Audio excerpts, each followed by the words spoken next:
Read. This is the book of Romans, chapter 1, verse 13. Bring it out. Now I would not have you ignorant, brethren, that oftentimes I purposed to come unto you, but was let hitherto, that I might have some fruit among you also, even as among other Gentiles. I am debtor both to the Greeks and the barbarian, and to the barbarians, both to the wise and to the unwise.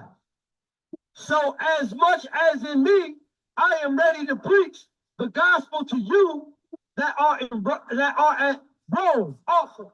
Right. So Paul is ready to speak the gospel to our people, the diverse Gentiles, the Greeks. You are Hellenized Gentiles, synonymous to calling yourself African American or American.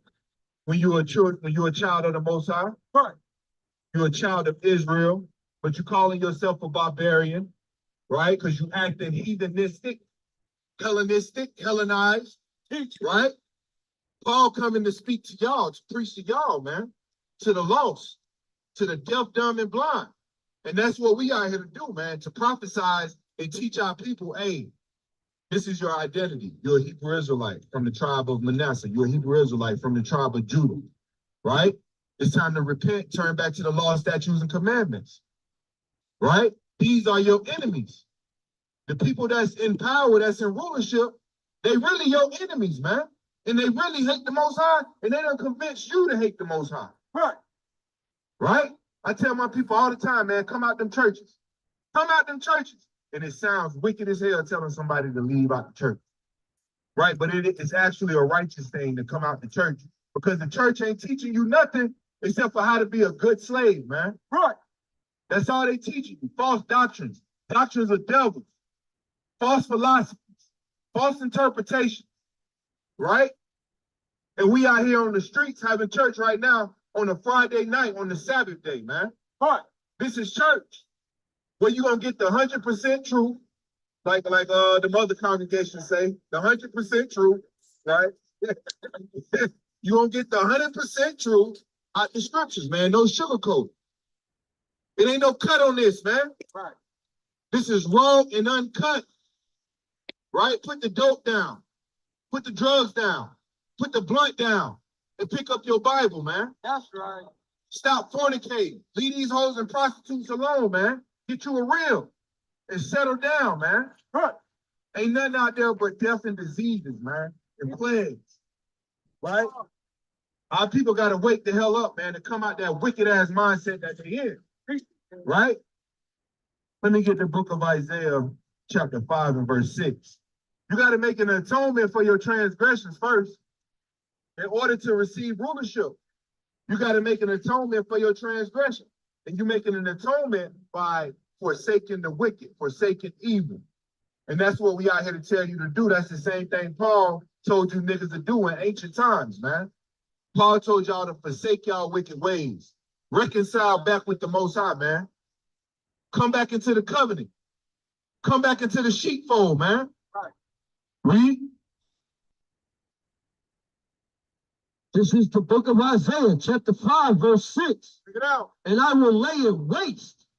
It shall not be pruned nor digged, but there shall come up briars and thorns. And I will also command the clouds that they rain no rain upon it.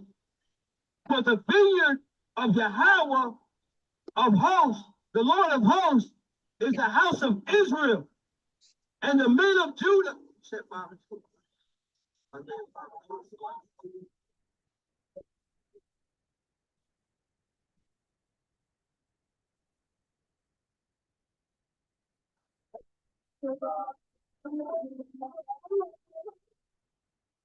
There's a lot of activity going on in Vegas tonight, man, but ain't nobody glorifying the praise in the Most High in the physical realm out here, right? But he get his glory when he put your ass to death, man. As soon as you die out here in these streets, your spirit instantly glorify the Most High. So he getting his glory right now because he put niggas to death right now. Read. Is not this? Salakia. This is the book of Isaiah, chapter 58, verse 6. Verse 5. Is it such a fast that I have chosen? A day for a man to afflict his soul? Right. We just coming out of the Day of Atonement. That it's a fast that the Most High has ordained in his law, statutes, and commandments that we must keep every year. And we tell you to come out to churches because they're not teaching you to keep his ordinances, man. Right. They telling you that they done away with. Oh, Christ died, so now you ain't got to do the commandments no more. That's a damn lie. That's a doctrine of one of these wicked ass Edomites down here, man. What? That's their doctrine. Oh, you ain't got to keep the commandments no more because Christ died and now he fulfilled everything. No, this is a fast that the Most High has chosen, man. And you have to afflict your soul to make an atonement for your transgression. Yes. Read.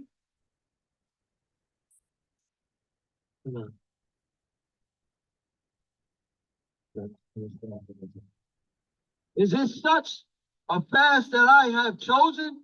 A day for a man to afflict his soul?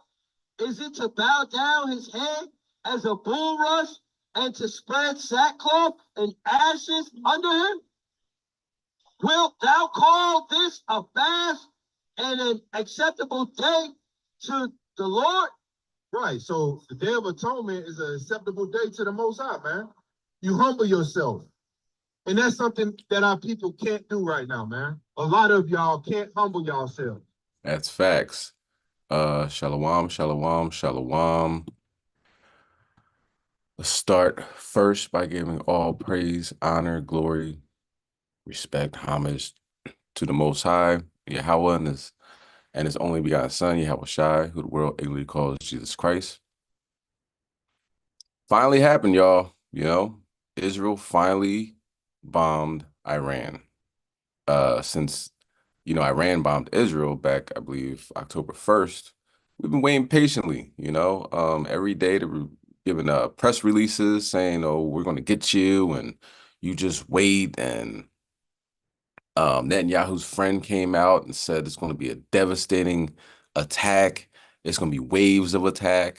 Last night, they said the attack is going to be 12 hours long. Didn't last 12 hours. And so far, it didn't seem like it was, a real significant blow to Iran. Iran is making jokes and memes regarding the attack. And it's not for nothing. We got to keep in mind that Amalek, Esau in general, is very sneaky. You know what I'm saying? They'll rather have somebody sneak in someplace late at night and plant a bomb or plant something to have it explode rather than direct confrontation. Apparently, they're not good at direct confrontation because what Iran did to them, raining down missiles, I think it was 80 to 90% of their missiles hit their intended targets. And even though Israel has so much funds and money coming in from the United States, and weaponry and all this other stuff, they really ain't got nothing. And it looks like the fall of a regional power. You know what I'm saying? And it looks like the whole world can see it. It looks like everybody's smelling blood right now. And I can almost guarantee with the effects of that strike, you're going to see the Tel Aviv airport and the airports around Israel begin to fill up because people are going to get out of Dodge, realizing that the Iron Dome's not working, their offensive strategies aren't working, and it's only a matter of time for they really get surrounded. And I think that's what's going to happen now. They're really going to get surrounded by people that couldn't stand them anyway. They bomb children, they bomb hospitals, they they're not effective when it comes to military on military warfare. They might have been back in the 60s, Yom Kippur War, the 6-Day War. They might have been effective then, might have had more of a military advantage, but it seems to be, especially with Russia now back in Iran, they're falling apart. And that's all praise to the Most High. This is the will of the Most High, and it's time for them to fall. So we're gonna start with Zephaniah 3 and 8, because obviously this is a higher power involved in all this, and we're going to talk about it. Anybody available to read this today?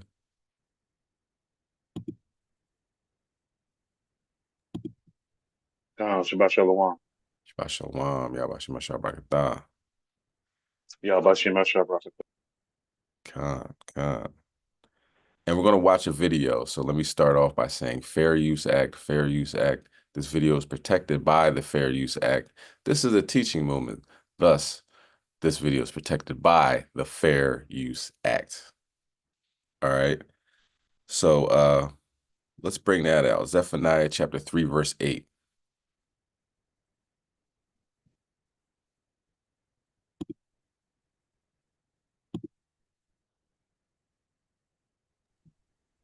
This is the book of Zephaniah, chapter 3 and verse 8. When everybody have it, please say Khan.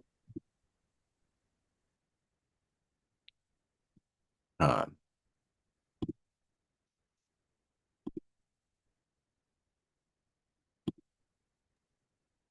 Verse 8. Therefore, wait ye upon me, saith the Lord, until the day that I rise up to the prey. For my determination is to gather the nations, that I may assemble the kingdoms, to pour upon them my indignation, even all my fierce anger. For all the earth shall be devoured with the fire of my jealousy. So the Most High's determination is to bring everybody together. You know, Christianity says God is going to send his son Jesus back to bring everybody together, right? But prophecy says, yeah, they're coming together so we can bomb them back to the Stone Age. You know what I'm saying? It's like, why have you all way over there in another country and you over there in another country when I can bring you all together and blow you up? So that's what's actually going on right now. Russia and China, I'm assuming, you know, Russia's already involved, but it's like smelling blood in the water. You know what I'm saying? You realize that this bully that's been in this region, you know, harassing people, blowing, you know, stealing land and sorry, land, but stealing more land, expanding, destroying houses, people that, you know, don't have access to basic human needs over there in Gaza, blockades, you know, they've been doing pretty much everything they wanted over there. You know what I'm saying? But one person they cannot push around is Iran. Iran has history. They have they're very skilled in war. You know what I'm saying? Iran doesn't have to go anywhere to get their missiles. They make their own missiles. They don't have to go anywhere to get their bullets. That's one thing Jake always talks about. We need to stand up and fight this devil and this, that, and third. So you have to go to Smith and Wesson to get your guns and to get your bullets and so forth and so on, right? To fight somebody that makes these things. You don't make your own weapons, but Iran does, and they perfected their arrow. You know, they put up a meme a few months ago, I believe. Or probably closer to October, where they said we've been, you know, first you see the arrow, and that's the description in the scriptures with the missiles, you know, shooting arrows. But they had a picture of an arrow and they had a picture of their missile and said, we've been perfecting this since, you know, BC, you know what I mean? Thousands of years. So with that in mind, they have pretty good precision over, you know, many miles to reach Iran. To reach Israel.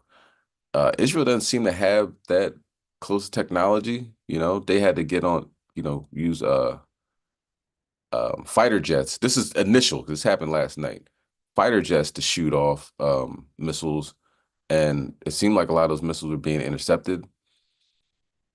So they smell blood.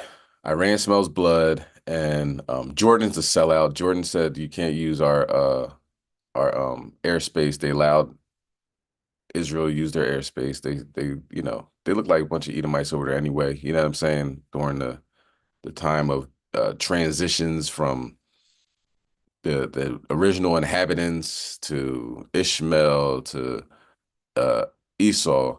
It seemed like a lot of Edomites over there in Jordan, at least the ones in power. But as far as the other nations that were serious about not helping Israel, they probably realizing, let me go with the toughest on the block. Why go with the guy that's losing in round one, or it's not in that round one, maybe like the last round, it seems like he's getting beat up. And, why would you place your bet on the person that's losing? It ain't gonna be like a Rocky movie where he's gonna come back and I could do it, Adrian. It's not reality, man. You're probably punch drunk by this time. So I predict we'll see another mass exodus coming out of Israel, further destroying their economy. And the only thing they got right now is war. So here goes more American tax dollars to be putting on this fire, destroying the United States economy as well. So the Most High is bringing down Esau, El Rapido. Okay, so let's watch this video. Like I said, Fair Use Act. But keep in mind, I haven't watched this video, but keep in mind the person that runs this channel is like pro-Israel. They think that those Jews, Amalekites over there, are the real Jews over there in Israel. So he's probably gonna be pumping them up. But let's see what we have in store. And afterwards, let's get Revelation 16, verse 15 on deck, and we'll check out, see what this video is talking about. Earlier, Iran state television reported explosions in the capital, Tehran, and the nearby city of Karaj. Blasts have also been reported in the Syrian capital, Damascus.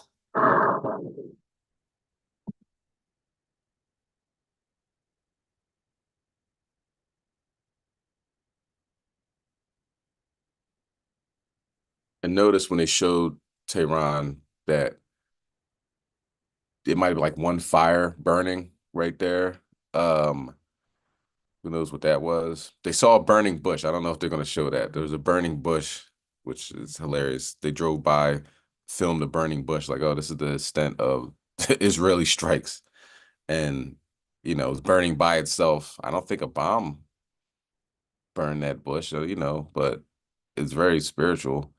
But those bombs exploding in the sky, that's the air defense of Iran shooting down these missiles. So it seemed like they got, like he split Israel major attack on Iran. I don't know how major it was, but let's continue.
However, in Iran, Iranians are saying that their air defense systems across the country are on the highest alert.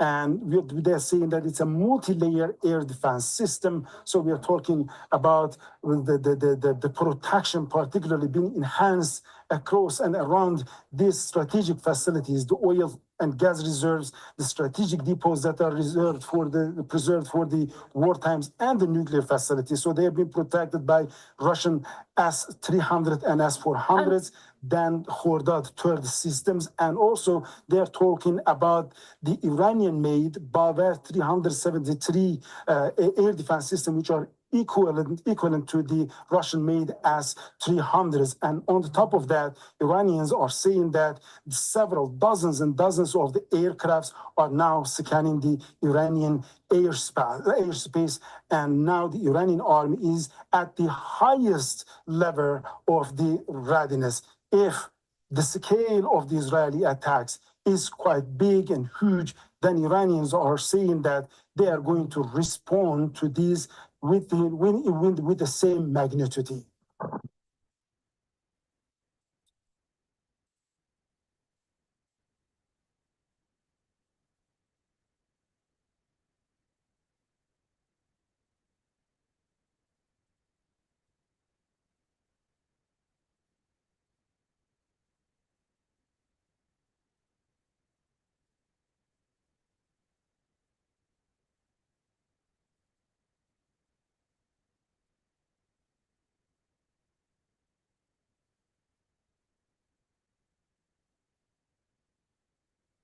The Israeli military is indeed confirming that they are carrying out what they describe as precise strikes on military targets inside of Iran, as we are getting these reports of explosions being heard in the Iranian capital of Tehran, and also seeing some quite dramatic images of plumes of smoke over the Iranian capital. Now, we don't know the exact nature of these targets or how many military bases the Israeli military has been striking inside of Iran tonight, but Israeli officials are taking pains to emphasize that these are only military targets, that they are not striking at any energy targets, nuclear or oil facilities, which we know had been considered by the Israeli government earlier in this process. I do expect that we will get a fuller accounting from the Israeli military of the targets that they struck and the number of aircraft potentially that appear to have been involved in this strike. What I can tell you from speaking with Israeli officials is that this decision to carry out these strikes on military targets was the process of weeks of deliberations within the Israeli security cabinet, as well as weeks of consultations between Israeli and U.S. officials. One Israeli official describing this to me tonight as a, quote, very diligent decision-making process. Another Israeli official telling me that they went after targets that, quote, pose the threat or could pose a threat to the state of Israel. Admiral Daniel Hagari, the Israeli military spokesman, in a video statement tonight saying that Israel has the right to defend itself and that it is now prepared for all offensive and defensive scenarios. The money issue, the fact that sanctions were working in the Trump era, and the fact that the Harris-Biden administration turned a blind eye and allowed them to sell their oil on world markets, they assisted Iran in getting rich again. And now we know what they did with the money. They're supporting Hezbollah, Islamic Jihad, Hamas, the Houthi rebels, and they're buying ballistic missiles that they themselves are firing into Israel. Not a good idea, in my view. Your thoughts? Yeah, Sean, that's exactly right. October 7th of last year would never have happened if Iran hadn't have funded it, if they hadn't have provided the hardware for it, the weaponry for it. Their terrorist proxies are the ones who carried out that attack on October 7th. Their terrorist proxies are the ones who have been expanding this war against Israel. That's what it is. It's a war against Israel. We need to stand unequivocally with our ally Israel, and it's time that we quit allowing Iran to run wild all over the region. That's what Biden and Harris have done. I mean, we've got to put Iran back in its box. It is a terrorist regime. And right now, Israel is, again, it's doing the world's work here. It's doing us a huge favor. It's helping our national security. This really shows why Israel is arguably our most important ally out there. They are standing up to Iran, and they are helping to reverse what Biden and Harris have done over the last few years. It's a dangerous world. It's a dangerous region. And, for years, these two countries have been fighting through proxies. Now that they are in direct conflict, does that signify a shift? Absolutely. Like I said earlier, that this is the first time that, Israel has conducted a military operation at this scale on Iranian soil. And so this is a first for the Iranians. Military powers that are engaged in these kind of maneuvers are gaming things out, as they're planning. So when Iran struck on October 1st in much more intense way than they did back on April 13th, they obviously had to have gamed out an Israeli response and prepared for it. But preparing for it is one thing. and then actually absorbing a real counterstrike is another. So again, we need to see when there's daylight and we have satellite imagery showing what was hit and how bad, then that will tell us what is the future direction of this direct confrontation. Yeah, let's just remember, Sean, that we are here largely because of the deal that the Obama administration, with the full backing of Joe Biden, made years ago with Iran, where they let Iran off the leash. They sent them billions of dollars. They lifted the sanctions. They allowed Iran to start funding all of these terrorist proxies, radical Islamic terrorist proxies all over the region and the world. And we're still living with the consequences of that. And let's not forget, Biden and Harris wanted to go back to that. They pushed to get back to that same regime where we lift all the sanctions, where we allow Iran all of this money. And what happened? October 7th happened. And now here we are. Israel is defending itself. They are pushing back on this terrorist regime in Tehran, which they have every right to do. And frankly, they're making the world safer by doing it. And Kamala Harris, she wants to know who's responsible for the destabilization of that region and for the endangerment of Israel. Take a look in the mirror, because it's their policies that have gotten us here. But the problem is that things have escalated to a point where you just can't expect both sides to knock it off because of the logic of the conflict. It becomes an imperative almost for one side to strike at the other once they're hit. And that's the sort of the danger of the escalatory cycle, or being up on that escalatory ladder where you can't come down. And I think that's what the United States and its regional allies are trying to contain. I'm pretty sure, the Russians are involved in this as well. And there has to be some Chinese effort or role to play here. So this isn't just the United States.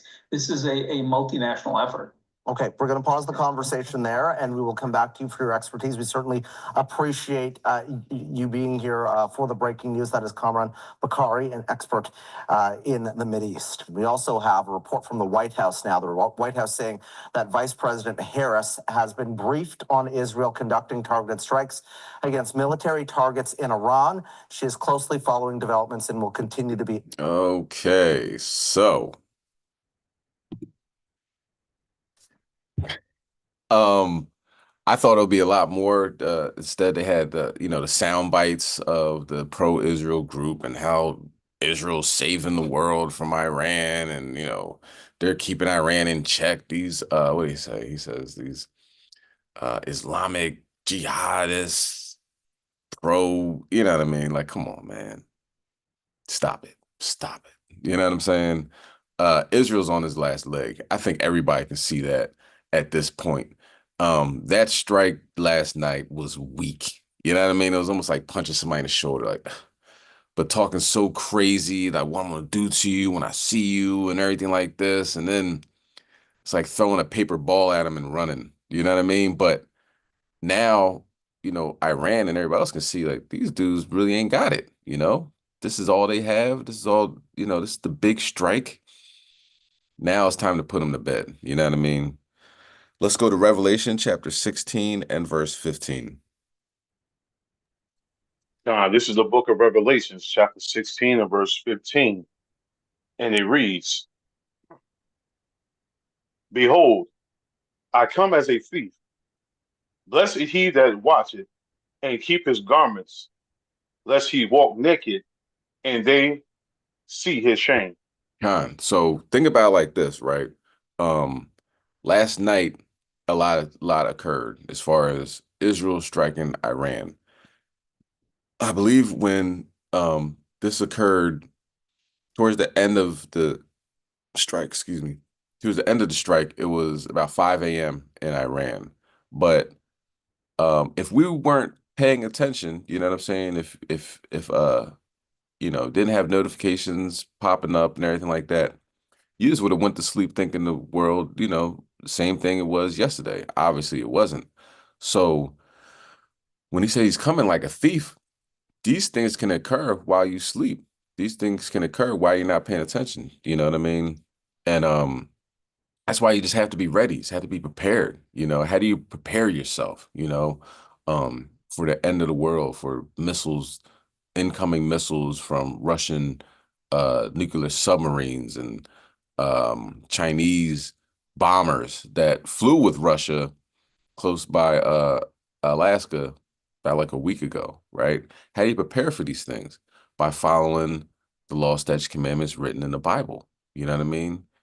Keeping that sin far away from you as much as possible. You know what I'm saying? Doing everything in your power to make your election sure.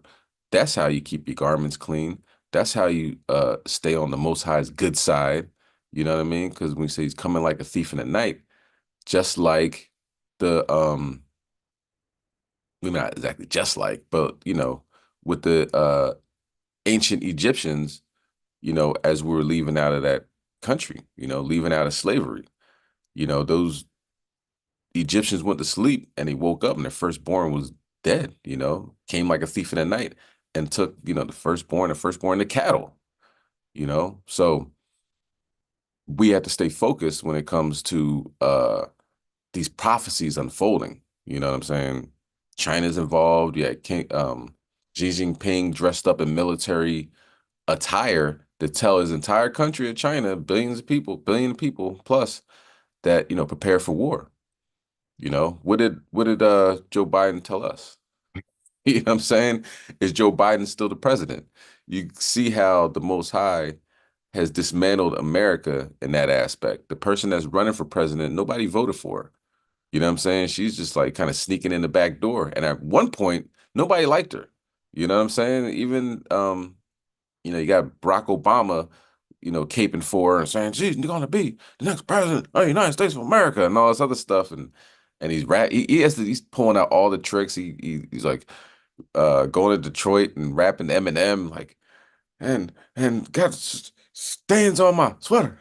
Mom's spaghetti. You know what I'm saying? Everybody's like, yeah, he knows he knows Eminem's music, right? They got Beyonce, you know what I mean? How she gets down throwing up the Baphomet and everything. Beyonce's in Houston, saying, I'm not coming here as a celebrity.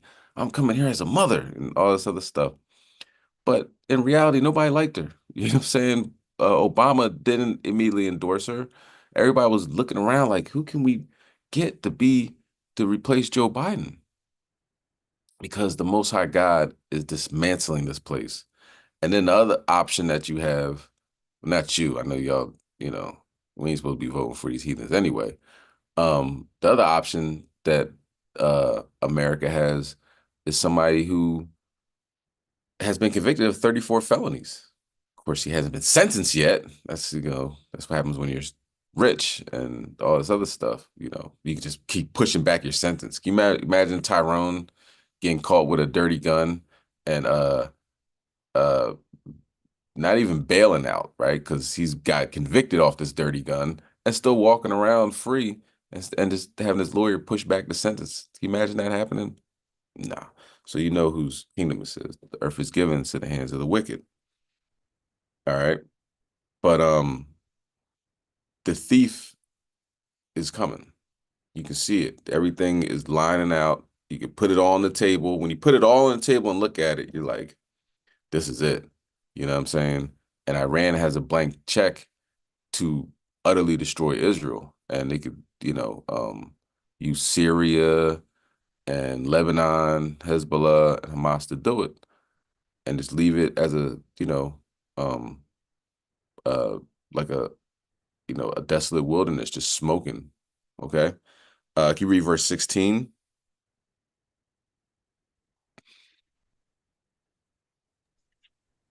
Verse 16. And he gathered them together into a place called in the Hebrew tongue Armageddon. It's the final battle. Okay. This didn't seem to be backtracking at all. And in fact, the last time, remember, it happened in April when Israel struck Iran with like these little drones and stuff like that. It was really weak. Another weak, attack. Iran's like, we're not even gonna respond to that. Like, obviously, you don't want any smoke. You know what I'm saying? This isn't a full-scale war. You don't want to go to war. You know what I'm saying? So, but now, they said, let me get the exact quote. Okay.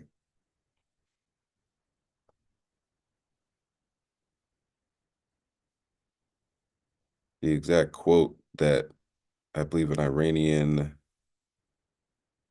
let me see his name. Okay, I'll just read the whole thing. Okay.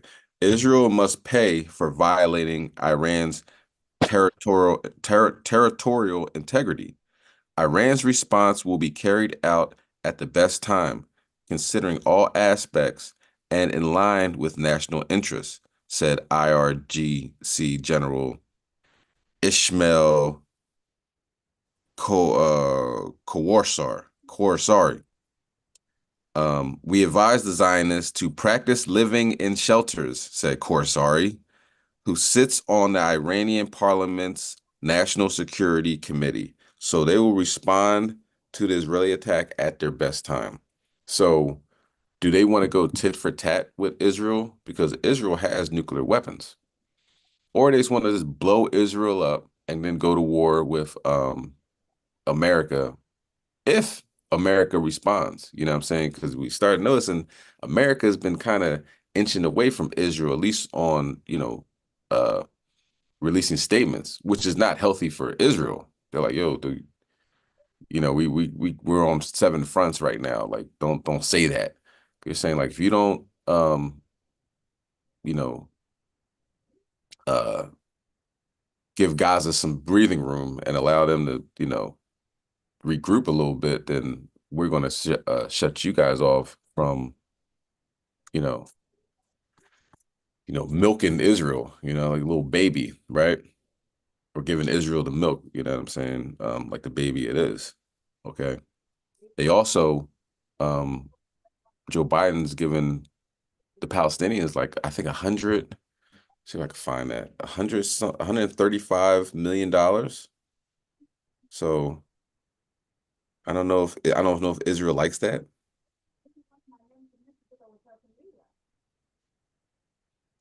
And I'm not sure. Okay, so Jordan did make a response, Slovakia, but they didn't shoot down any Israeli fighter jets. They just allowed them to use their airspace. They say Israel's bombing of Iran is a violation of international law and a violation of its sovereignty. But you got to do something. If 100 jets fly over your,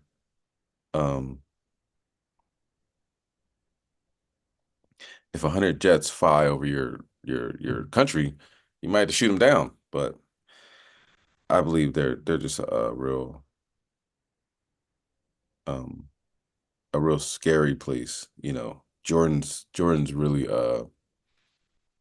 picking, they're on the wrong side of history right now, but it'll get blown up too as well, Okay.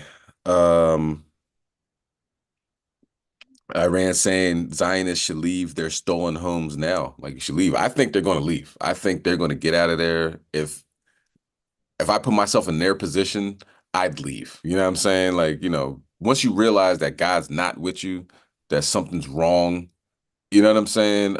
We thought that, we read the Talmud, I thought God's with us. We do oral circumcisions. We should be fine, but they're getting the brunt of the wrath of God. So they'll probably leave, and wherever they go, I'm sure it'll be another hurricane to wipe them off the face of the map. So this is what's going on. Let's go to 2nd Ezra, chapter 7 and verse 43. We are close, Israel. Okay? Whether you just found out you were Israelite 2 minutes ago or you've been in the truth 20 years, the best thing to do is to repent and prepare yourself for what's coming in the future. And the future is now. Okay? Focus in, sharpen up, learn the laws, statutes, and commandments, honor the Sabbath, treat your neighbor as you want to treat yourself.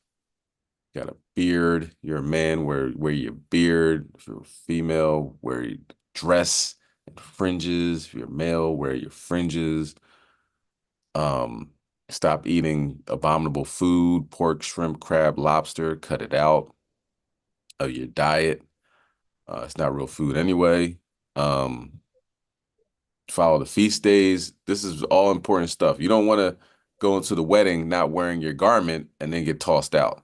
Well, I just found out I was an Israelite. I didn't know. Well, you better find out quick because time is not on your side. You know what I mean? Well, technically it is because obviously you woke up this morning, you're still here. But I got 2, 3 years. I got 2, 3 months, whatever. You should learn everything that you can today and then everything you can tomorrow and just compile it. All right. Let's bring that out. Second Ezra chapter 7, verse 43. This is the book of Second Ezra, chapter 7 and verse 43. When everybody has it, please say Khan. Khan. Khan.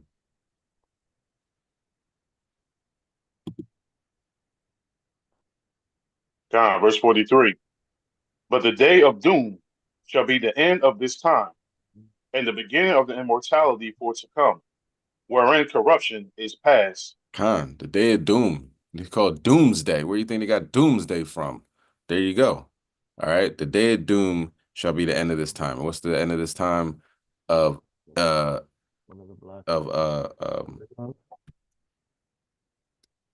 is the end of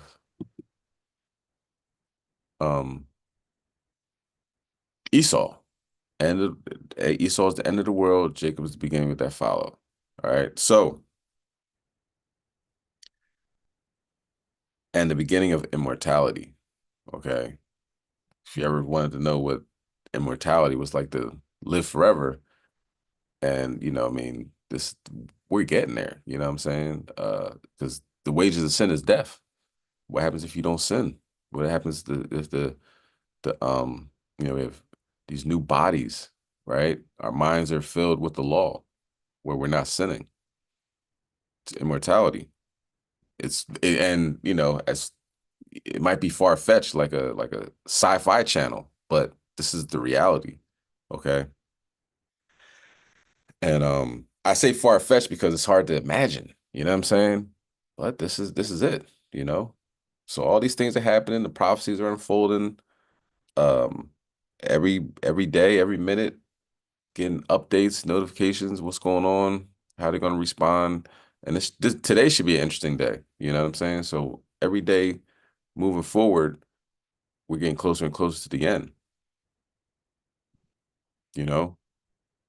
Be encouraged, but at the same time, have a healthy fear of God, because Lord knows you don't want to make it this far and then go right back into the world. And you know what I'm saying? Let me go to church on Sunday. You know what I'm saying?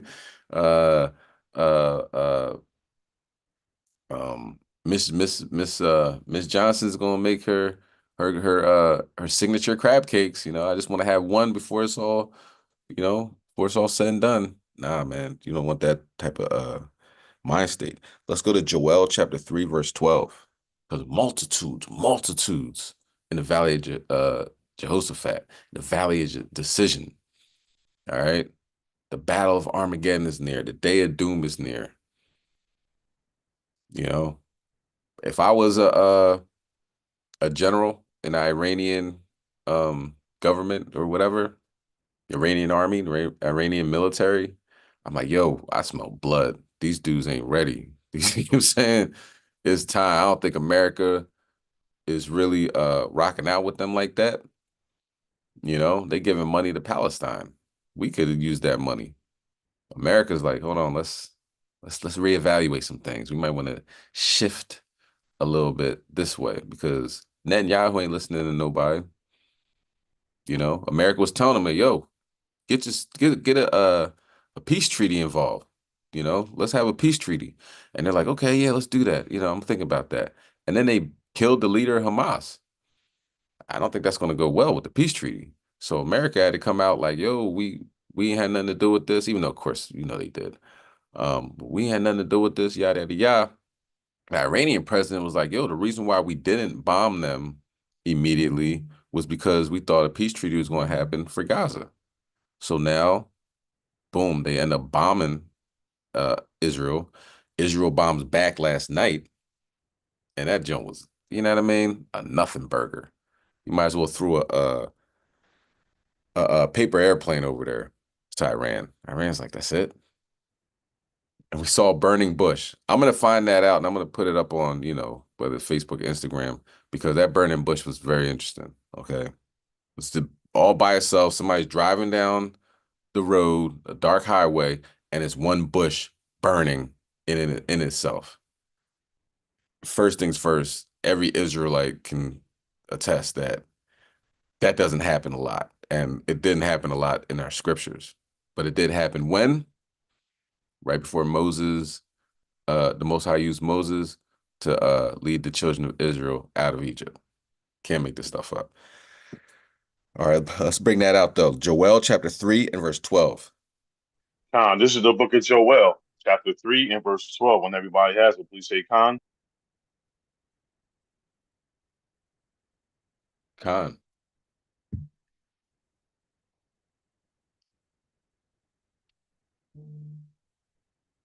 Khan, verse 12. Let the heathen be wakened and come up to the valley of Jehoshaphat, for there will I sit to judge all the heathen round about. Khan. So this is judgment on the heathen. We don't want to be nothing like the heathen, okay? The judgment of God, go back in time to our judgment, right? To the curses that we're under. You know what I mean? You don't have to go back far either, you know what I'm saying? But go back to centuries of slavery. You know what I mean? Day in and day out. Working your fingers to the bone, picking cotton, cutting your fingers. Not like, hey, can I get a Band-Aid? I just cut my fingers. There's no Band-Aids. And you better not bleed on the cotton. You know what I'm saying?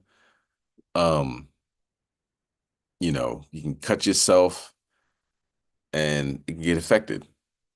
Yep. You're going to have surgery to get that removed. Now they're going to chop your hand off, sear it, and then keep going. They did that. They chopped the hands off the so-called Puerto Ricans, right? Christopher Columbus, you're not digging, with your fingers to get the gold. You don't got enough gold. How much gold did you get today? I got 100 pounds. You're supposed to get 200 pounds. They chop off your hands and make you wear it around your neck. Anybody else want to get 100 pounds? Imagine that. Imagine this and constantly keep going. Like wasn't stopping. You know what I mean? Our ancestors crying to the Most High, swing low, sweet chariot, take us home. That was centuries ago they were doing that. Most High said, I'm gonna turn my ear away from hearing y'all. You guys y'all gonna get it. You're gonna get it, you know what I mean? But right now, I'm not saving y'all, okay? So now what's happening? Now we just had the Day of Atonement, Feast of Tabernacles. We're at a very holy state. This is the time to cry out to the Most High. You know what I'm saying? That all these prophecies are going on. And keep in mind, in ancient Egypt, he said, I would hear, I heard he told Moses, I heard the cries of the children of Israel. That's all we were asking for, the Most High to hear our cries, and then make a judgment call. Are we trying to follow the law, statutes, commandments? Are the heathens trying to follow God? So Baba Kashar make a make a judgment on either on us or on the heathens. This is it. But keep in mind, you should be right before you do that. You know what I mean? Because you say, say you're not trying. Say you're like just window shopping, window dressing or whatever. You know what I mean? I wear my fringes. I say, Shalom, brother. You know what I mean? But I can't stand you in the back of my mind. You know what I mean? I'm looking what I can get over on you. You know what I'm saying? That type of energy that Israelites do have. You know what I'm saying? Every Israelite that wears fringes ain't gonna make it. The righteous shall scarcely be saved. So when you ask for a judgment call to the Most High, make sure you're right. Make sure you're aiming to be the best person that you could be. Okay? Let's go to Micah chapter 5 and verse 15. But right now, all the heathen are gathering themselves in the valley of Jehoshaphat. What is Iran going to do next? Will they Now they're using Russian air defense systems, right? But one guy, let me find that. One general said, we're about to invade Israel. That kind of takes things a whole nother level. Let me see.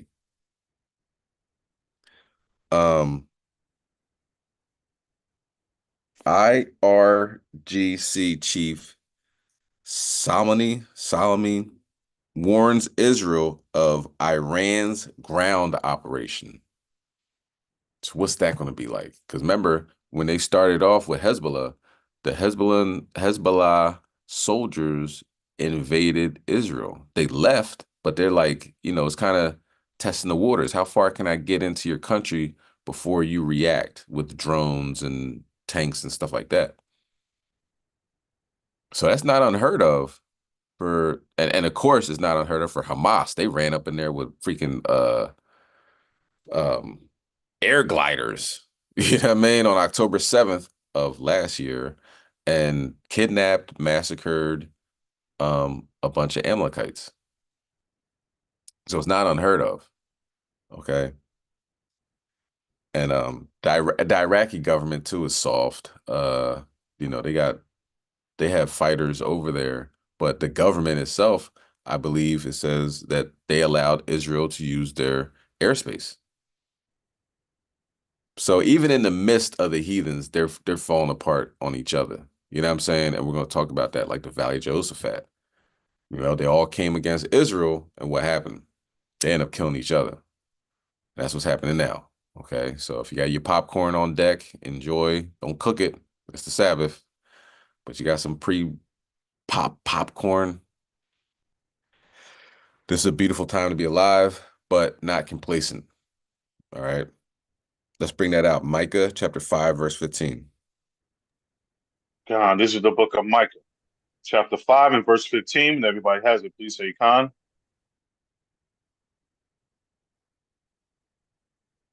Khan.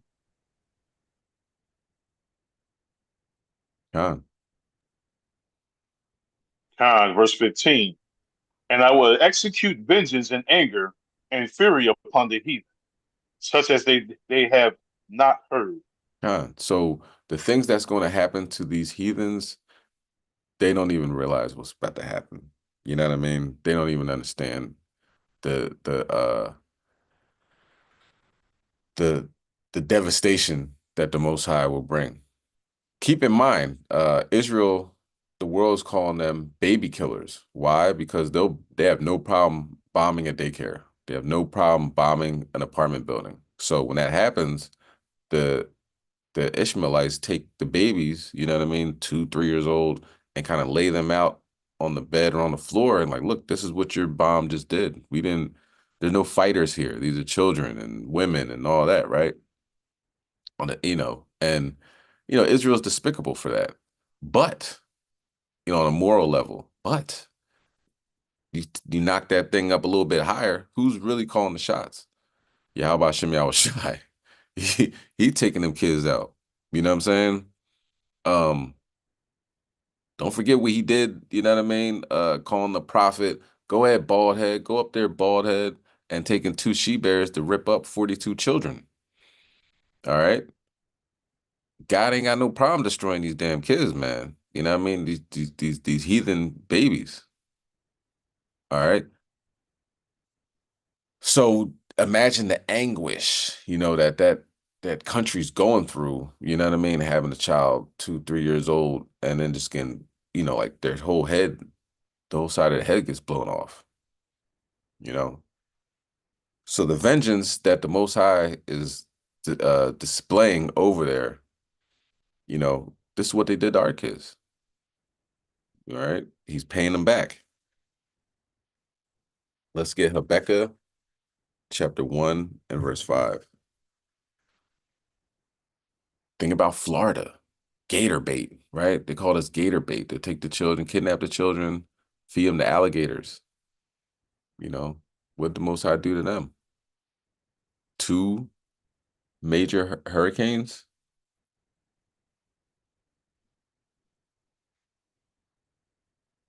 Lil Durk busted at Miami airport as he allegedly tried to flee to Italy. No, stay here. Stay right where you're at. I don't want to switch topics, but I was watching Hassan Campbell talk about how he changed his life. It's crazy how the white man and this, that. Now they care about the white man. Now the white man's a bad guy, right? As soon as he puts Lil Durk in handcuffs, he he turned his life over to Allah. What does that mean? How do you do that? Do you turn your life over to Allah? Do you change anything? I went on his YouTube page and put out the last video that he put out. He ain't talking about nothing positive. He's still talking about guns and drugs. So is that uplifting the Israelite community? Is that uplifting so-called black people? No. He should have got arrested for wearing them goofy Astro boots that obviously the white man said, yo, wear this. They like this, Hopefully the white man told him to do that and he got some money. I hope he didn't do that on his own, thinking that was cool. You know what I mean?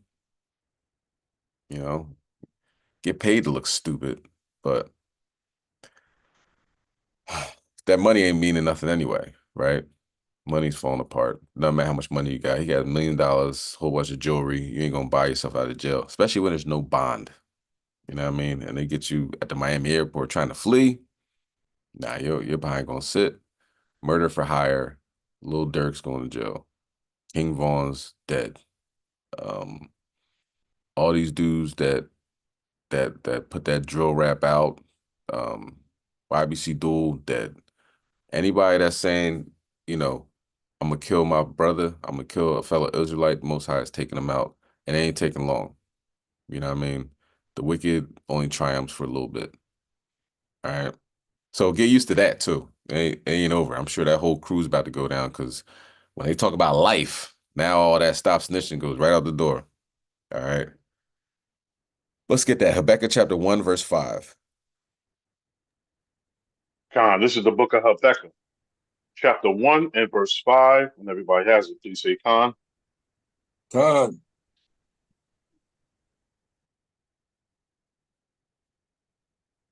Khan. Khan, verse 5. Behold, ye among the heathen, and regard and wonder marvelously. For I will work a work in your days, which ye will not believe, though it be told you. So everything we think, you know what I mean? We know these scriptures, right? Or, we're learning these scriptures, constant learning process. We're learning these scriptures and seeing what's going to happen to Babylon and the heathen, the wicked of our own nation, 2/3, all that. And then when you see it though, it's like, oh wow. You know what I'm saying? I've been waiting every day since Iran bombed Israel for the retaliation. And then when it happened, I'm like, dang, it really did happen. You know what I'm saying? It was weak, but it's enough that Iran said they're going to respond. So we're getting into some really trying times. And eventually they didn't bomb the oil facilities, they didn't bomb the nuclear facilities. But say they did, and say Israel, I keep messing them up, I'm sorry. Say Iran wants to close off the Strait of Hormuz. How much is gas going to be then? And they did it right before the weekend, so the manipulation of the prices in oil and the stock market and everything isn't really affected because the weekend. See what happens come Monday morning. But when gas is starting to sell for $120 a barrel, $150 a barrel, $200 a barrel, you know what I mean? It starts going up because the Strait of Hormuz is closed or Iranian oil facilities are disrupted. Then how much is gas going to cost? I seen gas around here for $2.99, which we haven't been under $3. I don't know how long. But now, what happens when it's $4.95, $5.95?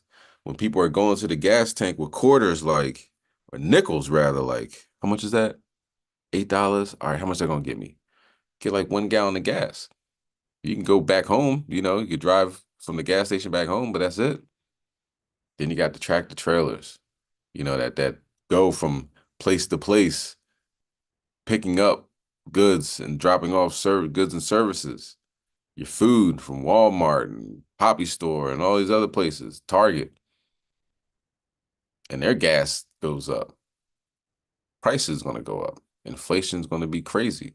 You know, you can see how the downfall of America can happen like that. That's why I said I'm coming like a thief in the night. You better be ready. When it says weeping and gnashing of teeth, that's people that aren't ready. They didn't know. They're like, oh, those Negroes on the corner were right. What are we gonna do? How are we gonna eat? God help me. Now you're praying. God, what's his name? Yahushua, Yahweh, Yahweh. What is his name? I don't know. I haven't done anything with my life other than consume and do as thou wilt. And now you call on the Most High God.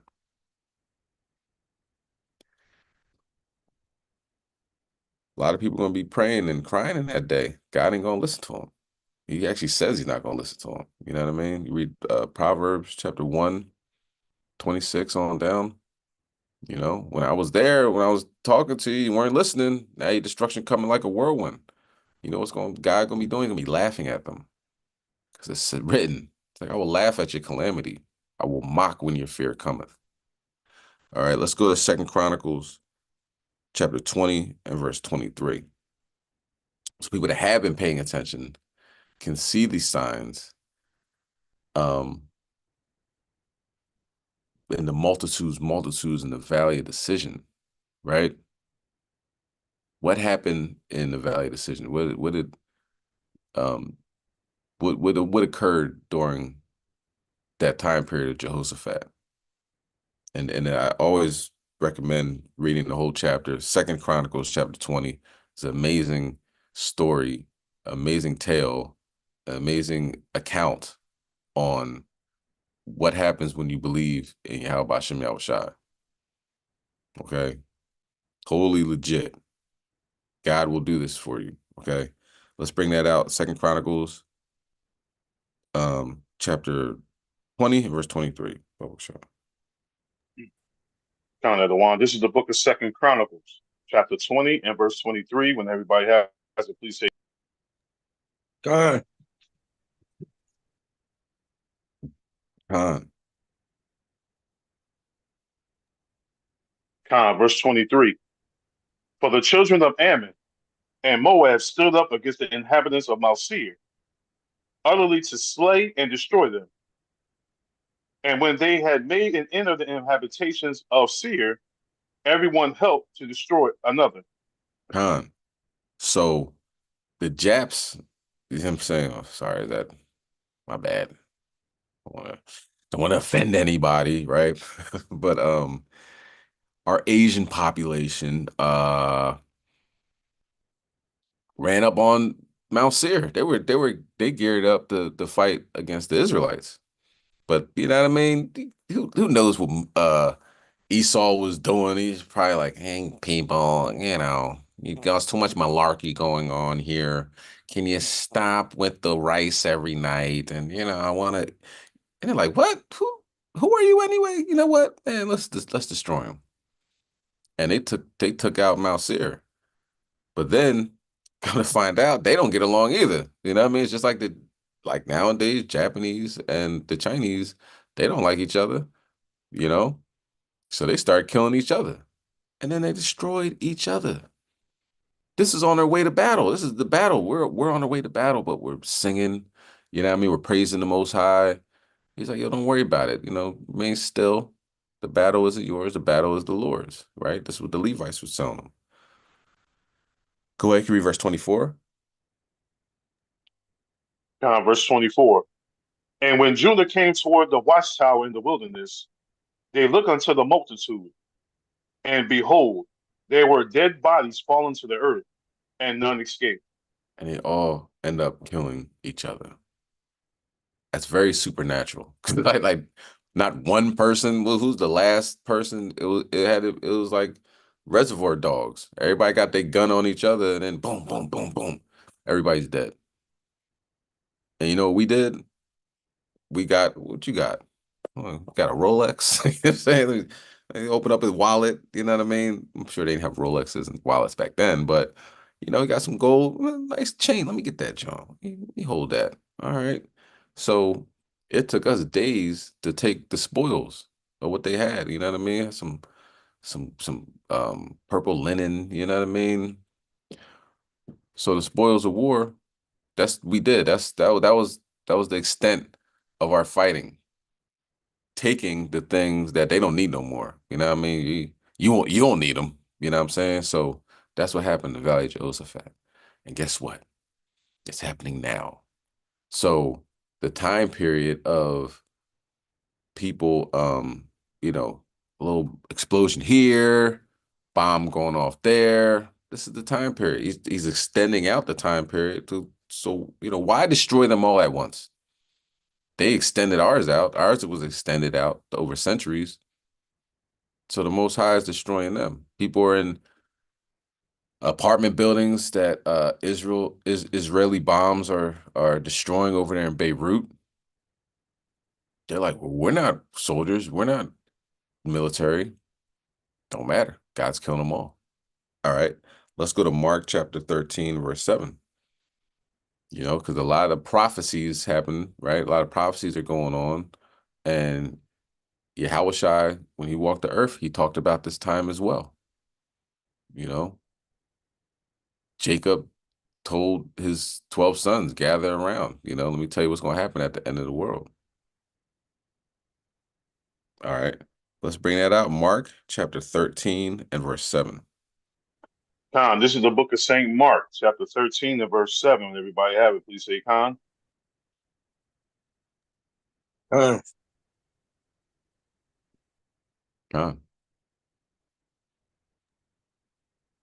Khan, verse 7.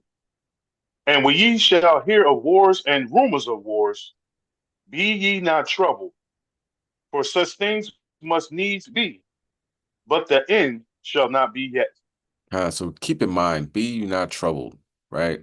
Now, people that know that they're living in a sin, that they were in the way, drawn, they're troubled. You know what I mean? They're not feeling peace. Hopefully, you're pretty calm and, got a collective mind, knowing that the Most High God is doing all this. You've done everything in your power. The world can end tonight, but you've done everything in your power to make your election sure. Did you mess up? Of course you did. Everybody does. But you repented. You repented and you said, I'm not going to do it again. Do everything in my power not to do it again. And I'm going to call on the name of Yahweh Shemel Shai to help me not do it again. So you feel calm, be not troubled. All right.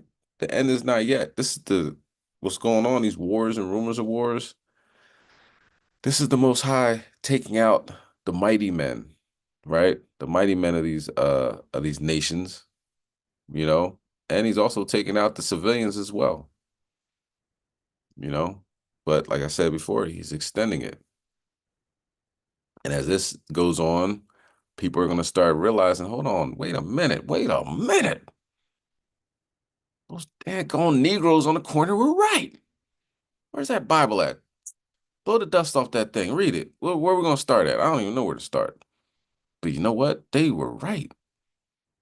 So don't be surprised you go out today, you know what I'm saying? And people are waiting for you to come to camp like, oh man, let me ask you a question. What does it mean that Israel bombed Iran? Is that in the Bible somewhere? Or people want to have some answers. Don't be surprised, okay? Be not troubled, all right?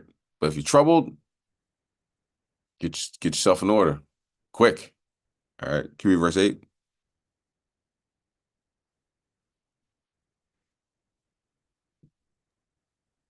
Verse 8. For nation shall rise against nation, and kingdom against kingdom, and there shall be earthquakes in diverse places, and there shall be famines and troubles. These are the beginnings of sorrows. Still looking for that large earthquake. Might happen today. We'll see. All right. But yes, there's famines on the land. We really haven't had any water. I mean, water. We haven't had any rain in this area in a few weeks, and it's affecting crops. They're talking about the cranberry crop over there in New Jersey. If it doesn't rain, and if it stays dry, and when winter comes and you don't get any snow, so there's nothing gathering on the top of the mountains and melting into the streams and, giving water to the trees and animals and stuff like that, you're going to have a significant drought, you know?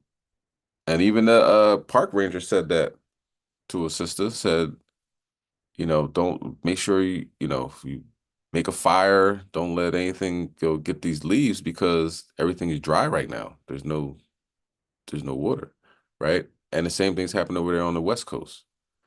So from the West Coast to the East Coast, other than these hurricanes that came up and destroyed places, ain't been a whole lot of rain. All right. So then there's troubles. You can see it happening now, SEPTA buses getting shot up by 18-year-olds that don't want to pay $2.50 to get on a bus. That happened not too far away from here. People coming from work tired and everything. Now you got to dodge bullets. This is legit things that are happening, not just in Philadelphia, but other cities, towns across the country. America's getting judged. Okay, we need to have the angels encamped around us to protect us from these things. All right. Let's continue. Let's go to Obadiah. Of course, chapter 1.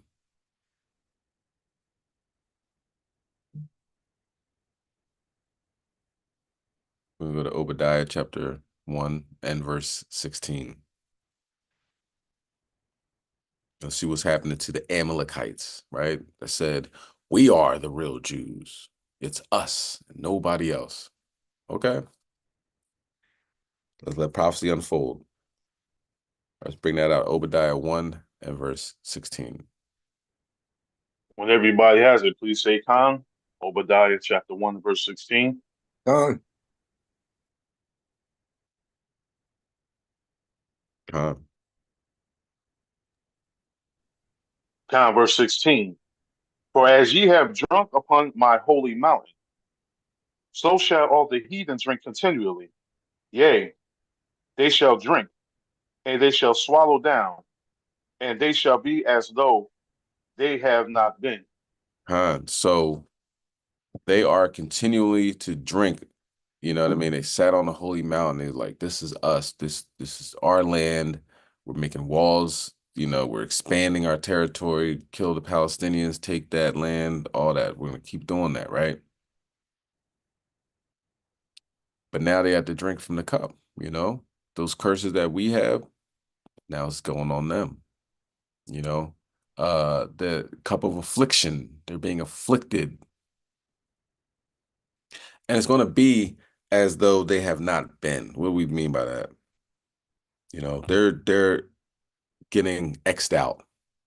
One way they're getting X'd out is because they're not having children, and also, their birth rate and their mortality rate, they ain't online. You know what I'm saying? They're not having children and they're dying. And the ones that are the healthy, quote unquote, healthy Edomites and all that, they're down Kensington and Allegheny with a needle in their arm. They're popping massive amount of pills, drinking cases of beer daily. You know what I mean? They see what's coming in the future and they just want to be, like Nino Brown said, get real high, real fast. All right.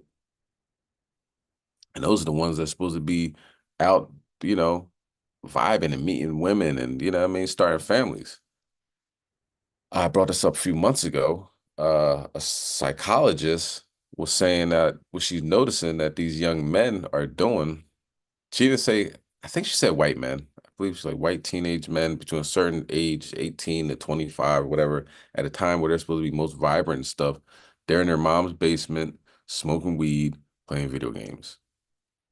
And that's the ones that she's talked to because the parents will come up like, yo, he's not doing anything. He's just kind of like stuck. All he had to do was walk by camp once or turn on a video where, you know, the Israelites say the devil that the Bible speaks of, and they're done. You know what I mean?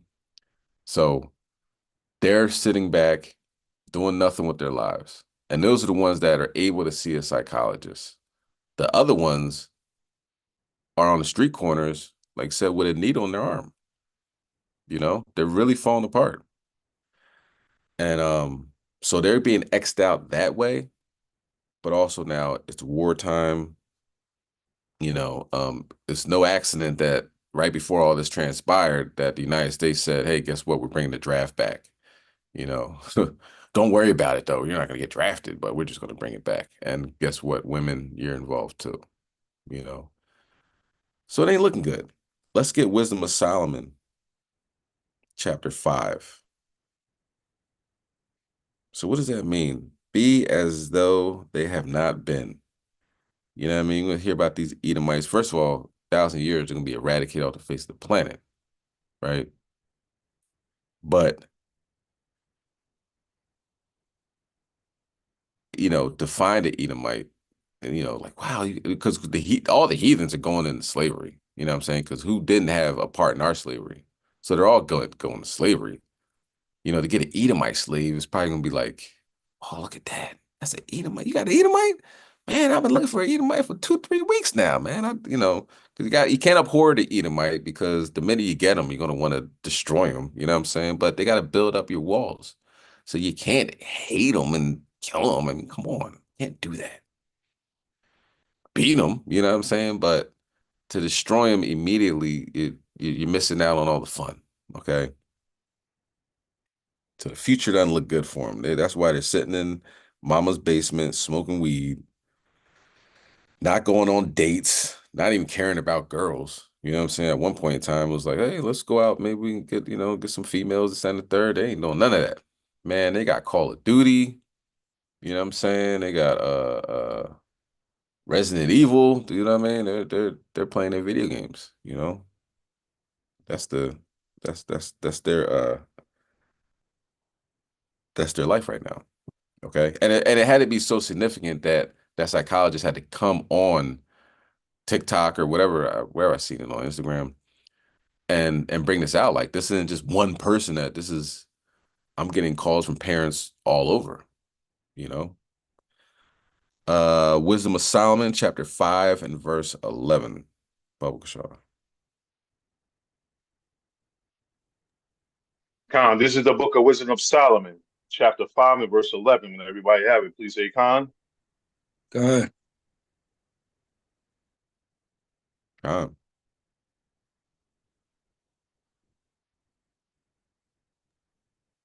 Khan, verse 11.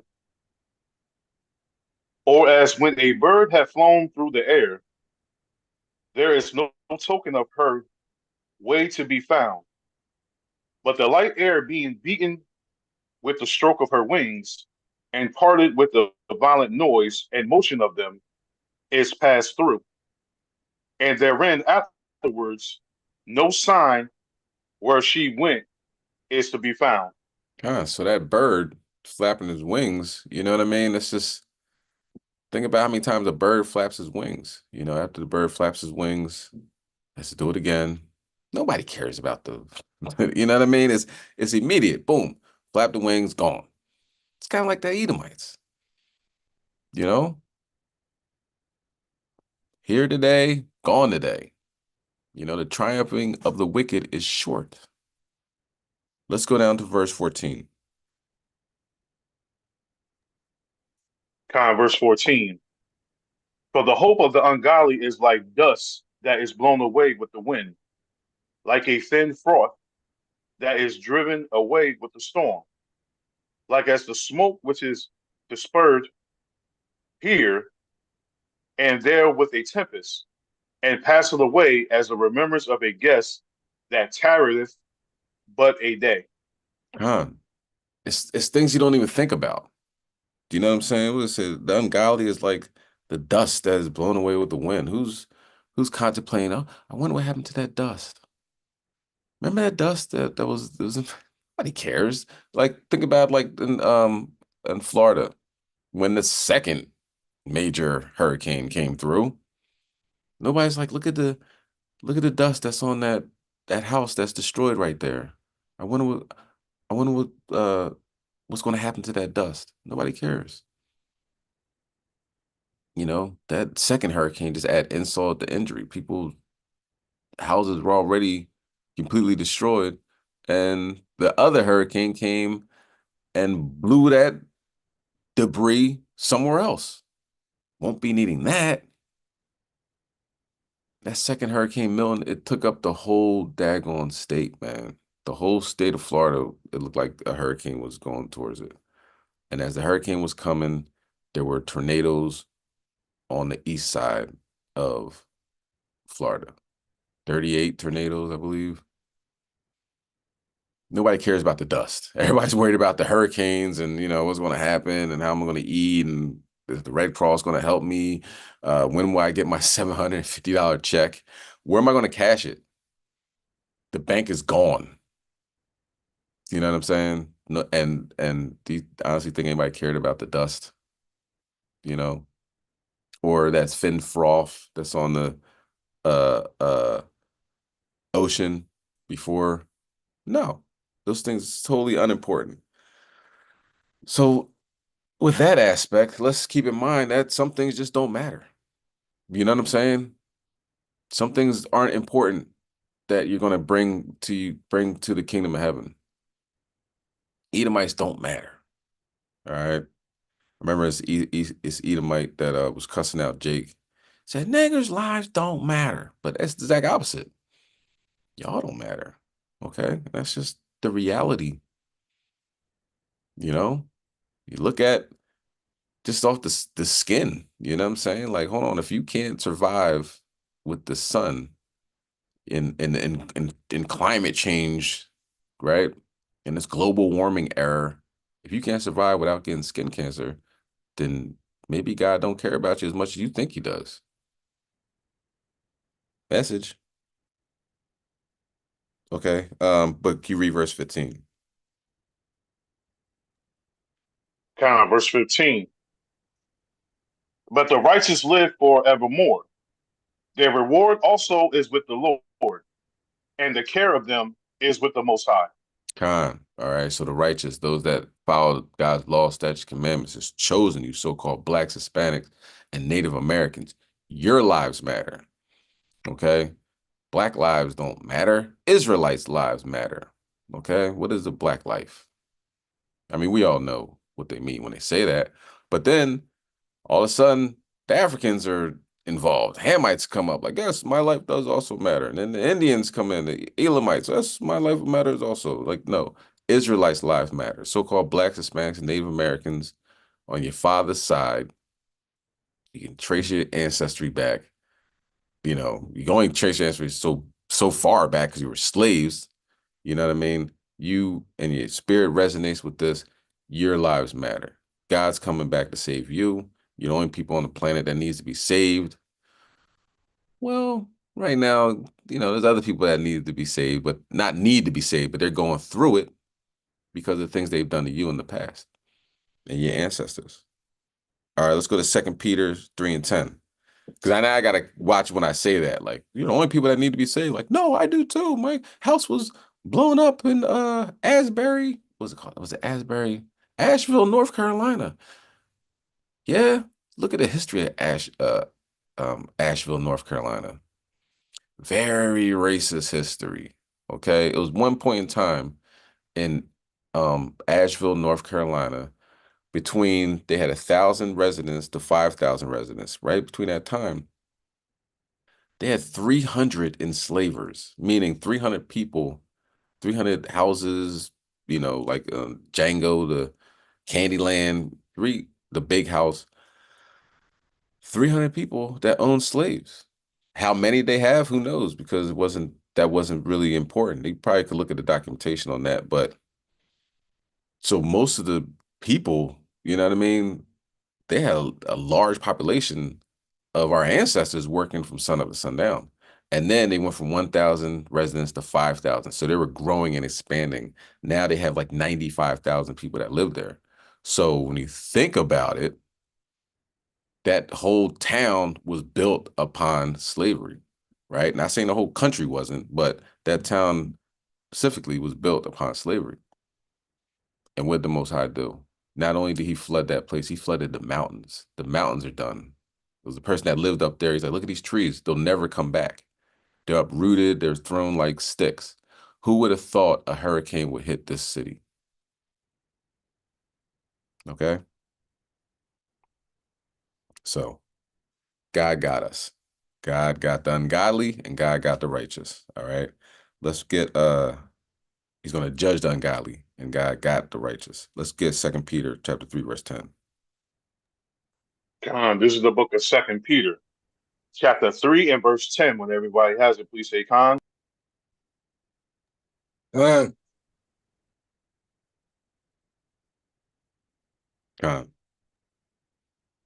Verse 10. But the day of the Lord will come as a thief in the night, in which the heavens shall pass away with a great noise, and the elements shall melt with fervent heat.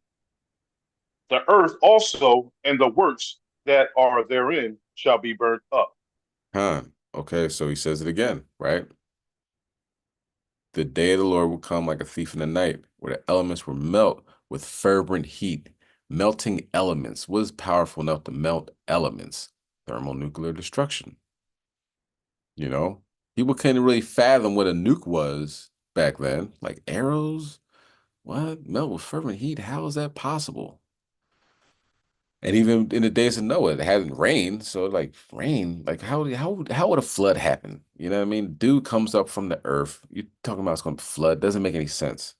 But as you can see, as the process of time goes over, you can see, yo, that makes perfect sense. And even now, you have Russian nuclear missiles that literally have America's name written all on them. Satan 1 and Satan 2. And are both fully commissioned, all right, to use today if need be. And they also have hypersonic nuclear missiles that, you know, people say, oh, we got the THAAD missile defense system and nothing can stop, nothing can get, within the THAAD system until they test out the THAAD system with hypersonic missiles and they fail. But just that American imperialism, that pride, there's nothing that could stop us. That was just a fluke, Can't stop, nothing can stop hypersonic missiles. Nothing on this planet has the power to do that. And the Russians have a plethora of them literally on their warships and in commission. Does America have that? I don't think so. They might be building towards hypersonic, but I don't think they have them literally on their naval ships. I could be wrong though, but I know if America did have them, they'd be telling everybody, we got hypersonic missiles too. No, they're testing, I believe. Let's go to verse 11. Verse 11. Seeing then that all these things shall be dissolved, what manner of persons ought ye to be in all holy conversation and godliness? Let's talk to each other like God's listening. Let's talk to each other like the Most High said he's going to visit the earth. Let's talk to each other like like the angels are surrounding us. You know what I'm saying? The Most High his eyes are 10,000 times brighter than the sun. Let's talk to each other like that. Not I mean, trust me, man, Israel be disrespectful sometimes. The stuff that comes out of Israel's mouth is unbelievable. Almost like you don't believe anything that's in the scriptures. Almost like that type of attitude and hate, because it's really, that's what it comes down to. You don't have to say, I hate my brother in your heart. But if you talk to somebody a certain way, that's hate. You know what I mean? Because you don't talk to your boss like that. Oh, sir, what can I do for you, sir? You real humble when you talk to your supervisor. But when you talk to another Israelite, it's almost talking down on him. You know what I'm saying? Where is that in the scriptures? Where is that going to get you into the kingdom of heaven? You know what I'm saying? Like, you really haven't changed from the streets and, the things that you glorified your entire life. Now you come into this truth like, oh, I could bring that in here with me. Yeah, it was good times when I was in the streets, sisters, one foot in the truth, one foot in, about to get back on the pole. Like, where's that in the scriptures? We have to be on a whole nother level of humility, level-headedness, you know, uh, love for our people. And sometimes it's easy to see that lack thereof. Talking to people like they're subordinate to you. You know what I'm saying? And that's not even, from an elder to, an officer, which our elders don't even talk to the officers like that. But it's like, we on the same level. What are you talking about? You know what I mean? And keep in mind, if you're new into the truth, don't look at people that act like that as that's the outline. You know what I mean? That's the model. No. You might have seen them, whether online, YouTube, Facebook, whatever. You might have seen them like, oh, that person's a holy person. You know what I mean? You see 10 minutes out of their life, how they keeping it together, shalom, and all holy and righteous. And when you get to know them, like, man, this nigga ain't nothing but a nigga. That's terrible, you know? And then you say, oh, maybe I could be like them. Do not. Okay? Like I said, the righteous shall scarcely be saved. It's going to be people with all types of fringes crying to the Most High, like, how come I'm still here? They said the nuclear missiles are coming in any second, and I'm still right here. So it's a lot of people that are not going to make it that are aimed, that say they're righteous. So don't follow the crowd, or if the crowd's going in the wrong direction and you feel it in your spirit that they're going in the wrong direction, don't follow that guy. Don't follow that woman. Don't follow that sister. All right? Do what you know to do best. Be holy in all manner of conversation and godliness. You got a great example of how to be like. Yahushua walked the earth. Excellent example.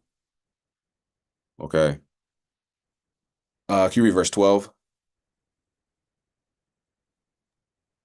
Verse 12. Looking for and hasting until the coming of the day of Yahweh, wherein the heavens being on fire shall be dissolved, and to elements shall melt with fervent heat. Looking for and hasting unto the coming of the day of the Most High God.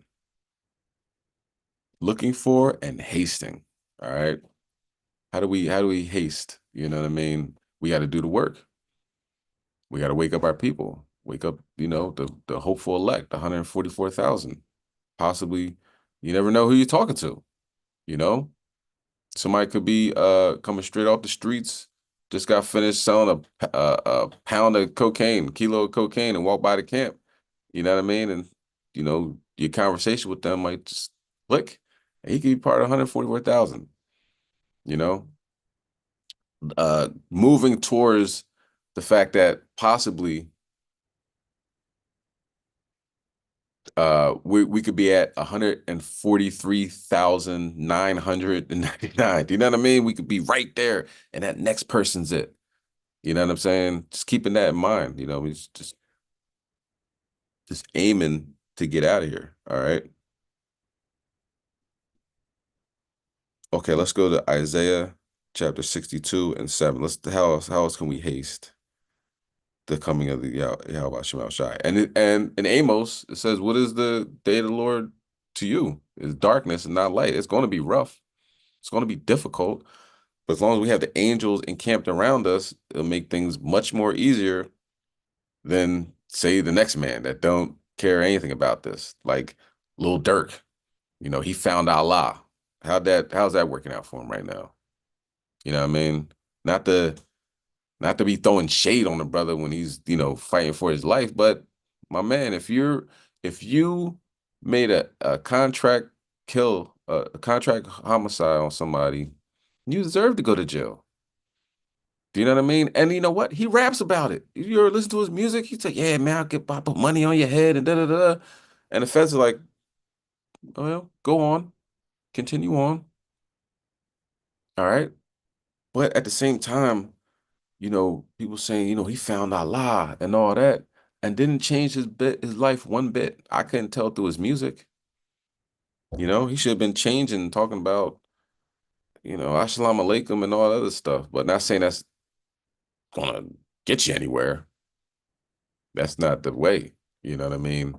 But you really can't tell, other than those pictures that he got, and he's wearing the Muslim garb, and he gets the key to the city and all this other stuff. Really can't tell a big difference. Okay. But in this truth, people should be able to see that you changed. You're a whole different person in your How About Shem Shai. Damn, man, you used to do this, you used to do that. You don't do this no more? You don't do that no more? Ah, man, I changed, man. I found out that was wrong. And the Most High God is watching me, and I need to be as holy as possible in this time period that we living in, and take this thing seriously. Not fronting. Like, yeah, I'm faking it till I get to the kingdom, then I'll be back on some nigga type time. That ain't gonna work, because God knows your thoughts and everything. Okay. Okay. Let's bring that out to Isaiah chapter 62, verse 7. This is the book of Isaiah, chapter 62 and verse 7. Everybody has it. Please say Khan. God. God. Khan, verse 7. And give him no rest till he establish, until he make Jerusalem a praise in the earth. This is the word of God telling us to give God no rest. This is God saying, yo, keep going, keep, Luke 18, the righteous judge and the unrighteous judge. Keep, keep me in remembrance. Keep saying it. Keep hastening to the like it says in 2 Peter's, hastening to the coming of the day. You know what I mean? Put it out there. Pray. Like I said, we just got finished with the Day of Atonement. Most High willing, everybody wiped off their sins and repented during that day of fast. We did the Feast of Tabernacles. Most High willing, God was pleased with our sacrifice, and we're in a good position right now. We should be in a good position right now. So your prayers on the day of the Sabbath after Israel just struck Iran, this is a great time to pray to Yahweh Shem Shai to get us out of here. All right, our prayers coming up from 3 to 4, 3 p.m. to 4 p.m. Eastern time, Eastern Standard Time. Okay, depending on where you're at in the world, 3 to 4. So pray to Yahweh Shem Shai that we can get out of here, that he continues on. That Iran, let's hope Iran strikes Israel tonight. You know what I mean? And then now it's really on some war type time, because they going back and forth. Hezbollah jumps in it more, even though they already in. Hamas does their thing. The organizations in Iraq bomb Israel. They bomb back. America has to step in. Then Russia has to step in. And then China has to step in. And then everybody's multitudes in the Valley of Jehoshaphat. Valley of Decision. Doomsday is here. Now somebody drops a nuke. Maybe it might be North Korea, because guess what? North Korea is involved. North Korea is at war right now with Ukraine. And when you look at it, Ukraine is NATO. Ukraine has been decimated by Russia. The only people that are really fighting like that and they're, giving all this money and weapons and stuff is NATO. So now North Korea is fighting NATO. So who thinks that Kim Jong-un won't put his finger on the button? We're in that time period, So let's pray to the Most High that this continues on. All right, let's go to Baruch. This is gonna be the last verse. Baruch chapter 4 and verse 24. Multitudes, multitudes, multitudes in the valley of decision is going down. Feels good, right?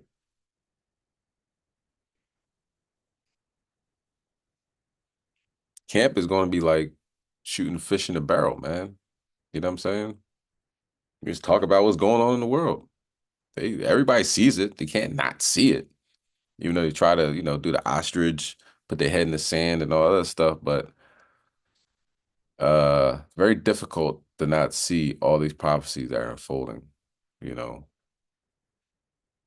And, a large earthquake would be a nice cherry on top for today. All right, let's bring that out. Baruch chapter 4 and verse 24. Khan, this is the book of Baruch, chapter 4 and verse 24. When everybody has it, please say Khan. Khan.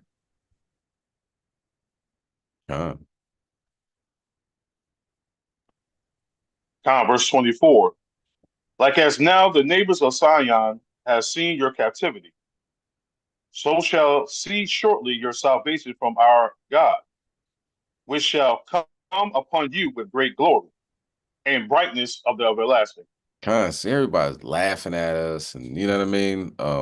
We go further up in 2 Peter, 3rd chapter, like, where's your God at? Is he coming? Is he here now? Can he hear me now? A lot of scoffing and mocking and everything like that. And our neighbors of Zion, were surrounded by, of course, the Lord set the bounds to the children of Israel. So the rest of the heathens, you know what I mean, kicked out the Canaanites, Moabites over on this side, you know what I mean, Mount Seir down to the south and all that, right? So they're seeing our captivity, seeing the things that we went through, seeing us get kicked out of the land. Ishmael dipped in there and it's like, oh, it's my land now, you know what I mean? And then Esau comes in and said, well, it's mine. I'm taking this because I got bigger weapons, right? So now those people that are neighbors over there are killing each other. All right. So shortly they're going to see our salvation. Let me show you. Let me see. It's something it's so much news going on. I can't keep up with it all. So Salakia, I have to actually sit down and digest what's going on. But it's just constant. What's this? See if I can find it. Something to do with, yeah, aliens. Okay, so the Mirror, right, which is a reputable source, says fears are rising over an imminent alien announcement. Fears imminent alien announcement could contain truth too terrible to be told. Now, what could that be? Could it be that this is like boot camp and that the Most High is just getting us stronger through the things that we go through, the pain, the torment, the affliction, refining us like gold is refined, refining us like silver is refined? Is it possible that Genesis 19, where the angels were walking, in Sodom and Gomorrah, see Lot and his family, check out what's going on? Lot's like, yo, come on in. He's like, nah, we're going to stay in the streets. We're going to see what's happening. Is it possible that now, since we are in modern day Sodom and Gomorrah, modern day Egypt, modern day Babylon, that there's angels also walking amongst us that can read our minds, that can do amazing things, that can call fire down from heaven to, and vanish right before our eyes, but they look like us, you know what I mean? Almost like flesh and bone, but are totally, you know what I'm saying, on some next level type time. Is it possible? Yeah. So what's it going to be? What's the announcement going to be? That the angels in these chariots, what you call so-called UFO, are really so-called black people, blacks, Hispanics, and Native Americans, because we're made in the image of Elohim? Is that the announcement? Is the announcement that these chariots have been seen over Indiana military facilities and there's nothing anybody can do about it? Miles long so-called mothership over that same facility weeks before? Is it possible they're going to talk about how these drones over the military facilities are possibly shutting down the nuclear weapons over there, causing the soldiers to go crazy, killing each other, killing themselves, stuff like that? That, of course, once it happens, then we can't even talk about it because it would make America look pretty bad. What is this? I keep saying the word wrong. uh, imminent alien announcement. And what did Nick Pope say? He's definitely, you know, a lot of these guys are sheep dipped. Anybody knows what sheep dip means? It means like, oh, I'm not in the army anymore, but you really are. Oh, I don't work for the government, but you really do. You know what I mean? Like Lou Elizondo just comes out like, I don't work for them no more. So I'm gonna be in front of every camera telling you that you're gonna believe me because I'm telling you I work for them. UFOs are real. Everybody knows they're real, but you're not giving us any information. It's like years of, I'm going to have disclosure in 2 years, 2 months, I'm going to tell you something important. 4 months, I'm going to tell you something important. It's just kind of like putting the carrot in front of you, dangling the carrot in front of you. But you can actually read the scriptures to find out some of the, the more important things regarding so-called UFOs, so-called aliens, which were really chariots and are really angels. So Nick Pope, who once ran the UK government's UFO project, has warned that any message from extraterrestrials should be carefully analyzed before released to the public. I'm sure. Yeah, because your racist states of the UK, colonizers and the United States will be devastated to hear that it's black people in there. All right. But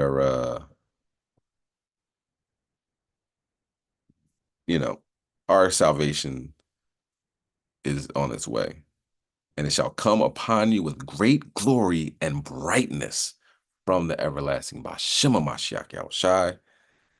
Let's end on verse 25, Baba Kashar.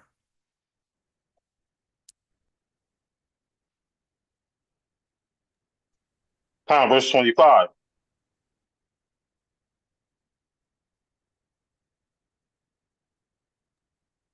Salakia.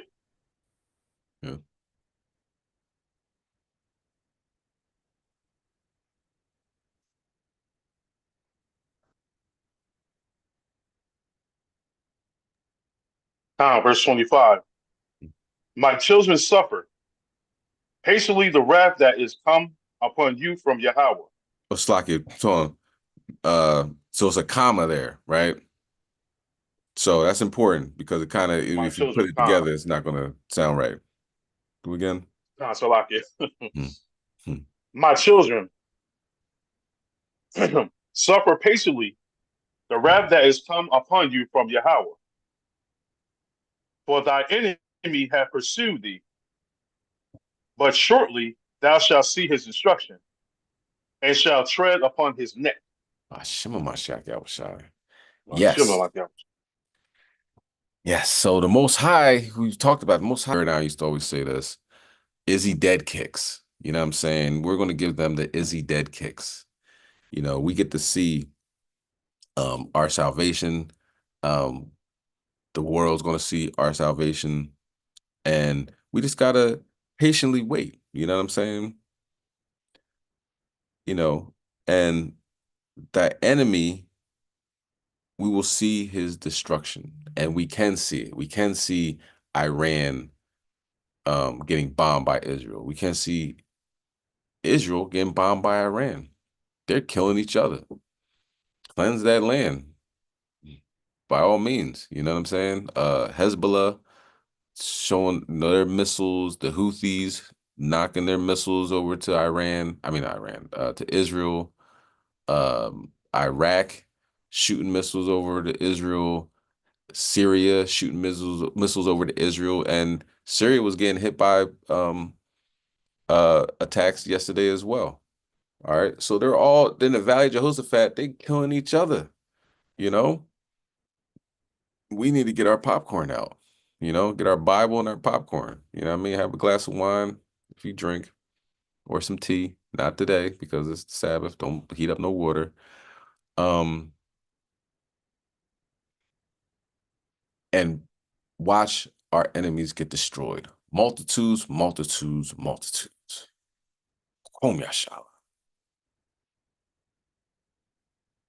All right, so that's the lesson. Hopefully it was edifying. World War III, kind of had to put it together as I'm seeing these things occurring, but you get the bigger picture. All right, each one of the prophets has something to say regarding uh, uh, future prophecies and stuff, and some of them, even though it might be talking about ancient Babylon or ancient Persia, you can see it line up, to the prophecies happening today.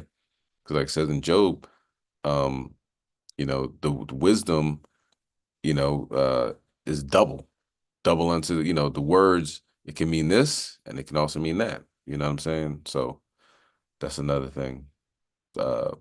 Keep in mind, Christianity can't get past that. Oh, that happened a long time ago. It's all over now. No, it's happening now. Okay. And until Isaiah 66, you know what I mean? Talk about the fiery chariots, that ain't happened yet. You know what I mean? But all praise, honor, glory, how about Shem Shai. We're going to pray out, okay? Say the closing prayers. So if you want to stand and face the east, prostrate and face the east, now will be the time.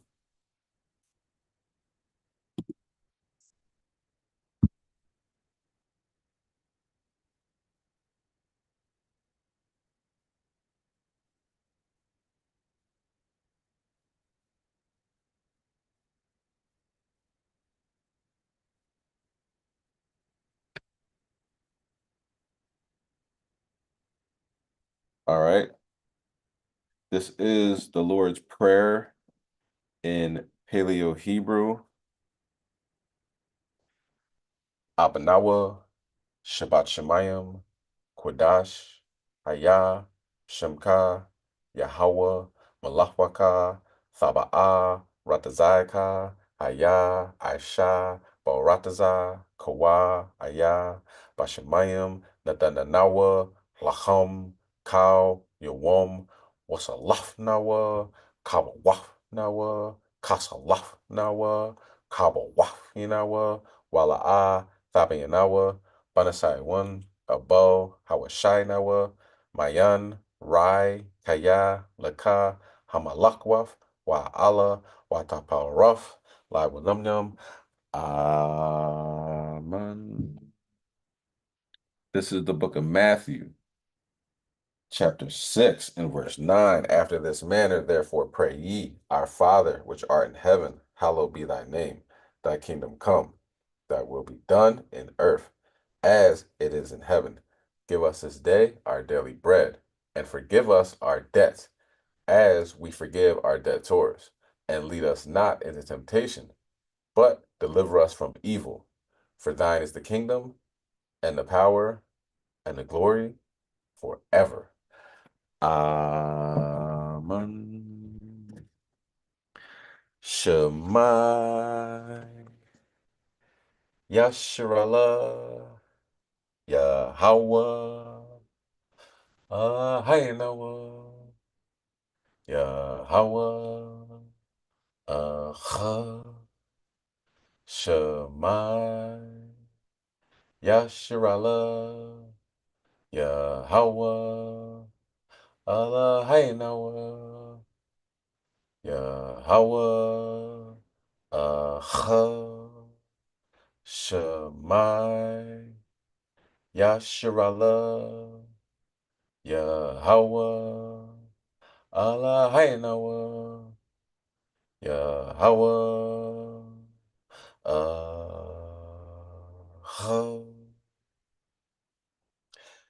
Hero Israel, Yahweh our power, Yahweh is one. Deuteronomy 6, verse 4, Creole of Israel. Hallelujah, hallelujah, hallelujah. Kwom Yashala. If you have oil, olive oil, anoint yourself. And I'll say the anointing prayer. I'll give you a minute or two to get that since it might not be readily available right next to you. So go ahead, I'll give you a couple minutes. And we'll come back, we will do the anointing prayer.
All right, this is the anointing prayer.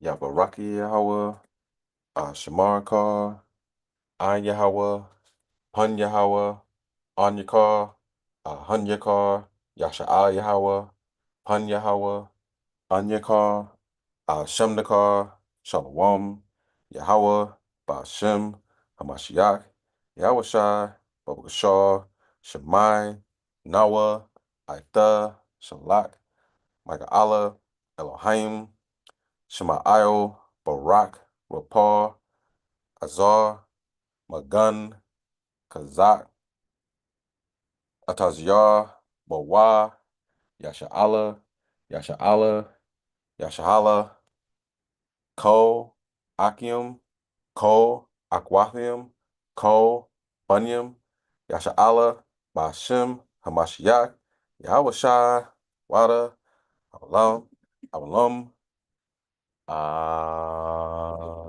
Amen.